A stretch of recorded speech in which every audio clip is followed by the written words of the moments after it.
अस्सलाम वालेकुम। नाज़रीन, हम इस वीडियो में फ़ास्टिंग या रोज़ों का जो है ना जो तिबी फ़वाइद है, हेल्थ बेनिफिट्स है, उसके हवाले से कुछ गुज़ारिशात आपके साथ शेयर कर देंगे। इनके जो मज़हबी फ़वाइद है वो तो आप सबको बखूबी इनसे जो है ना आप आगाह है। जो हेल्थ बेनिफिट्स है वो भी इनके बेशुमार है। तो सबसे जो पहला इनका जो बड़ा जो बेनिफिट है वो ये है कि हम फ़ास्टिंग के थ्रू अपना जो वज़न है उसको ईज़िली कंट्रोल कर सकते हैं। अक्सर लोगों का जो है ना वज़न बढ़ता जाता है और वो उसको कंट्रोल नहीं कर पा रहे होते हैं। तो फ़ास्टिंग रमज़ान की जो फ़ास्टिंग है वो इनके लिए एक सुनहरा जो है ना मौका है जिसमें वो अपना वज़न कंट्रोल कर सकते हैं।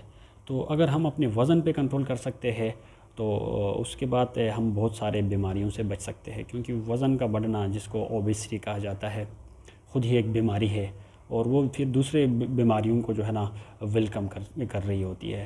तो ओबेसिटी को मदर ऑफ़ डिज़ीज़ कहा जाता है।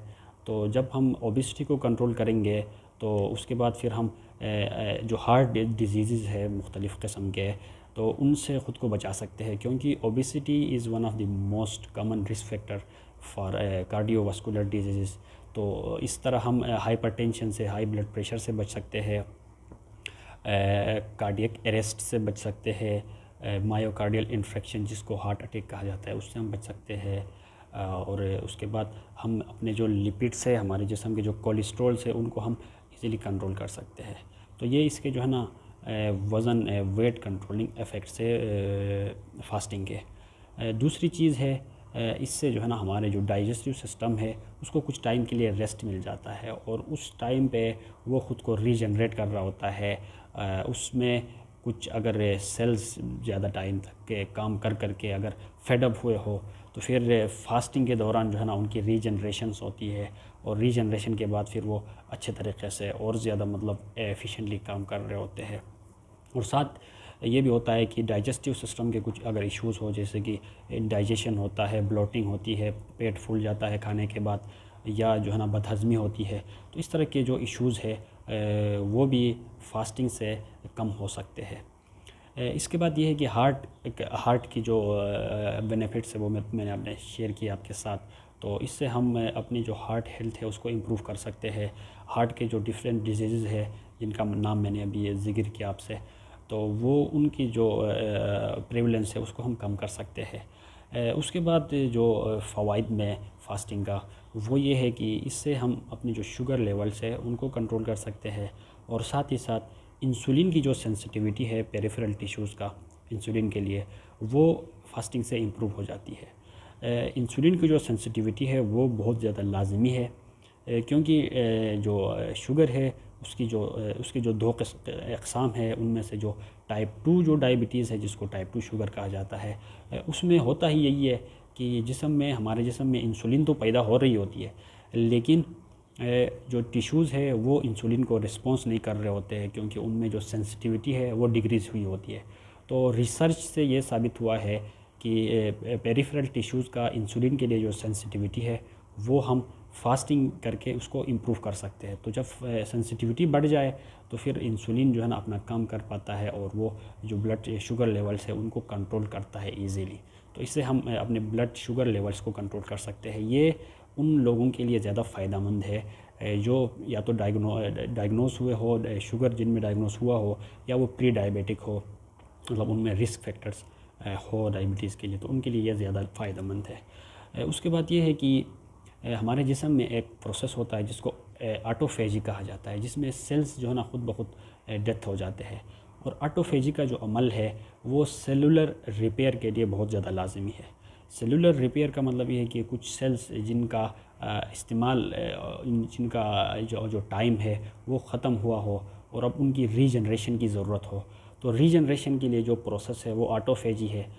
और फास्टिंग से ऑटोफेजी का जो अमल है वो तेज़ हो जाता है और इस तरह से सेल जो रिपेयर है वो इम्प्रूव हो जाती है, और इस तरह से आप जो है ना आपकी जो लॉन्गेविटी है उसको ये इम्प्रूव कर जाता है।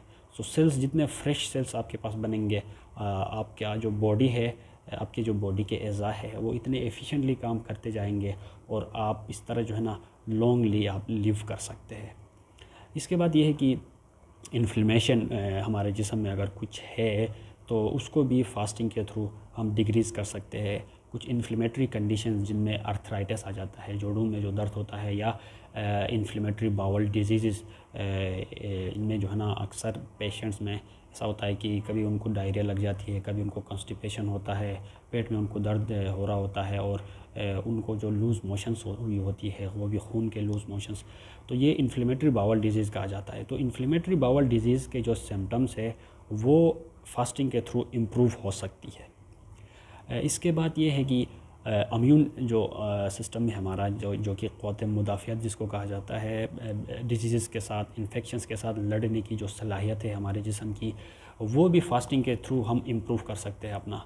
तो इम्यून सेल्स की जो प्रोडक्शन है वो फास्टिंग के थ्रू हम बढ़ा सकते हैं, क्योंकि फास्टिंग एक स्ट्रेस है। स्ट्रेस में हमारे बॉडी के अंदर कुछ ऐसे चेंजेस आ जाती है जो कि आपको स्ट्रेस के लिए तैयार करके रखती है। तो फास्टिंग से जो वाइट ब्लड सेल्स है हमारे जिस्म में, या टोटल ल्यूकोसाइट जो काउंट है वो इम्प्रूव हो जाता है, और हमारी जो इम्यून सिस्टम है वो एक्टिव हो जाती है, और हम इन्फेक्शंस और दूसरे किस्म के बीमारियों से ख़ुद को बचा सकते हैं। ये भी इसका एक फ़ायदा है। उसके बाद ये है कि ब्रेन हेल्थ में भी फास्टिंग का एक बड़ा किरदार है। जो न्यूरो डिजेनरेटिव डिजीज़ जिनको कहा जाता है, जिनमें अल्ज़ाइमर डिज़ीज़ और पार्किंसंस डिज़ीज़ सरफ़हरिस्त है। अल्ज़ाइमर डिज़ीज़ में अक्सर लोगों में याददाश्त जो है ना उनका सुस्त हो जाता है, बार बार चीज़ें उनको वो भूल जाते हैं। और पार्किंसंस डिज़ीज़ में लोगों को ट्रिमर्स हो जाती है, लोगों के जो है ना हाथ पाँव जो है ना कांपने लगते हैं। ये एक कॉमन न्यूरो डिजेनरेटिव डिज़ीज़ है। तो ये जो न्यूरो डिजेनरेटिव डिजीज़ है, इनके सिम्टम्स को भी हम फास्टिंग करके इनको इम्प्रूव कर सकते हैं। ये कुछ हमारे पास फास्टिंग के कुछ फ़वाइद है जो कि हम अवेल कर सकते हैं विद फास्टिंग।